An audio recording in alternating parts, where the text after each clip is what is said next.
So you're listing your very first product on Amazon. And once you start entering a brand name, you get these errors. So, can you actually sell a product on Amazon without owning the trademark for that brand name? What are the legal implications of selling under a brand that you technically don't own?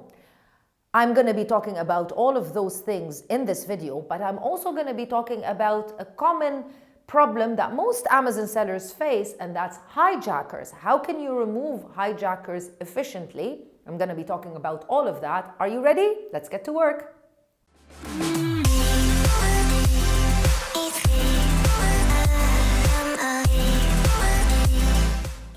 The great thing about Amazon is it's constantly evolving and changing, and routine simply doesn't exist when you are an Amazon seller. The reason why I'm saying that is if you started selling on Amazon a few years ago, then you know as soon as you were creating a listing and you got to the place where you needed to add a brand name, you were simply able to add any brand name as long as it wasn't already trademarked by someone else. Amazon will let you use that brand name and off you go. But things change as the website evolves and as e-commerce evolves as well. Do remember that Amazon is a customer-focused company. They don't hide it. For them, customers come first. That's why they need to protect customers from not very reliable sellers. They also need to protect customers from fake goods. And that's why it is currently impossible to list a product under a brand name without either getting brand approval or getting brand registered. So I'm going to be talking about those two things. I'm also going to be talking about generic products and if you should list under generic or any other common brand name, and what are the positives and negatives of doing that. But before I dive into it, if this is your first time watching a video on this channel, hi, my name is Crystal and I'm the founder of Amazon Sellers Society and Sellers Society. As you can see, we're obsessed with selling online and on Amazon, focused primarily in the Middle East. If you want to learn how we can help you set up your very own business on Amazon, then you can go ahead and book a consultation call with our team on our main website, www.assmiddleeast.org. Make sure that you like this video, subscribe to the channel, do all of those things. And you can also join us on all of our other social media platforms because we constantly upload a lot of tips that can help you on your Amazon selling journey. Now let's get started with, I'm going to break it down into three options. The first option would be to sell a generic product and list it under generic. The second option would be to get brand approval. What exactly does that mean? The third option would be to get registered and get brand registered, meaning you need to have a trademark in order to become brand registered on Amazon. What are the pros and cons of that? And I'm also going to be talking about hijackers, so watch the video till the end. I'm going to be talking about hijackers and what is the most efficient way to remove hijackers in case you choose option 1, generic, or option 2, brand approval. Now, if this is your very first product, you might not have decided to actually add a logo on it or even get customized packaging or anything of that sort, which basically means you're not going to be able to list it under any brand name currently. And because you don't have that brand name, it's not even on your product. You're going to understand a little bit more when I talk about brand approval. So if it's just a generic standard product that you're buying from a supplier and you want to list it and sell it on Amazon, there's absolutely no problem with that. Previously, we would be able to just pop in the brand name generic. Sometimes it used to be NA. Sometimes after Amazon realized that, we started using NA1, NA2, NA3, all of those just generic brand names. Right now, this is no longer approved by Amazon. If you do not have a brand name for your product, then you need to get a GTIN exemption so that you can get your product listed and have absolutely no problem. You might get away with listing it under generic for some some categories that Amazon haven't really updated yet, but mostly this is how it is. So if you do not have a brand name, if you don't have that brand name printed on your product or your packaging, then you will need to get GTIN exemption and list under generic, but you need to get approval from Amazon. You can't just simply type in generic in the brand name once you do the listing. Option number 2 is brand approval. What is brand approval? It's basically getting approval from Amazon for you to add the brand name of your particular product. Now, this is a category, this is a part of, this is what I would highly recommend if you're not able to get a trademark, because this is how you can avoid having hijackers. Because really, if you have hijackers when you are selling generic, you're not really having hijackers, you're potentially having resellers. So, option number 2 is to get brand approval. And it's also not always possible because sometimes your supplier will not be willing to add a logo on a product if you're ordering a very small quantity. So I completely understand. But brand approval basically means sending high quality images. They need to be real images, just to be clear. High quality doesn't mean they should be photoshopped. They should be high quality, real images of the product showing your brand name either on the product itself or on the packaging. Once you do that, Amazon will give you brand approval, meaning they will approve that you use that brand in your listing under brand name.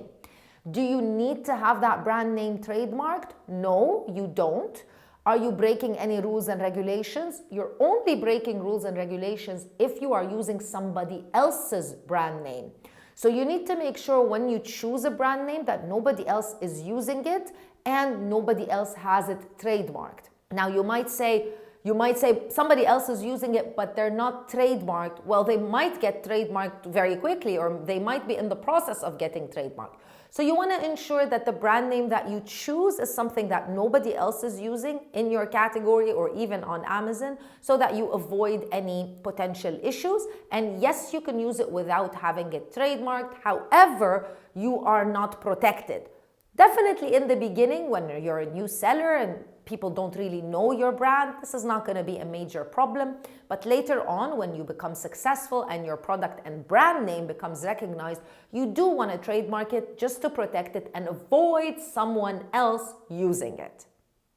Now, the great thing about brand approval is that if you do get hijackers, because you have a brand name that is approved, it is fairly easier to remove hijackers. You're not going to be able to do it through Amazon's support because you are not a trademarked owner of this brand name, but it is fairly simple, and I'm going to show you the steps of how you can do that. But before I do that, let's move on to the last phase, which is brand registered. To become brand registered on Amazon, you do need to have an actual trademark for your brand name. Now, you can be selling in the UAE, for example, and get a trademark from the US or from the UK. That's great. You're going to be able to use that trademark in order to unlock the great things that Amazon give you, which I'm going to be talking about when you become brand registered. But unfortunately, you will not be able to enforce that trademark because it's not coming from the same country, meaning you can't enforce it easily if it's not a UAE trademark and you're selling in the UAE. So that's one thing that you need to be aware of. Now, the great thing about becoming brand registered is three main things, I believe, which are very, very essential. But again, this doesn't have to be something that you need to do from the very beginning because it is expensive and it does require some additional costs that are normally not attributed if you don't have a trademark. But being brand registered, number one, unlocks one very important feature, which is A+ content, and you can also have your very own store on Amazon.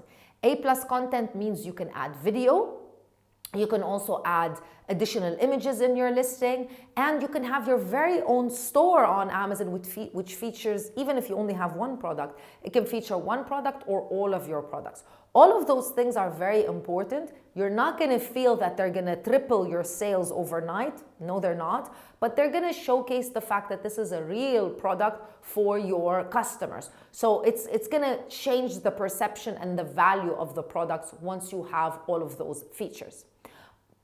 Number two, what the brand registry unlocks for you is additional forms of ads and brand ads in particular.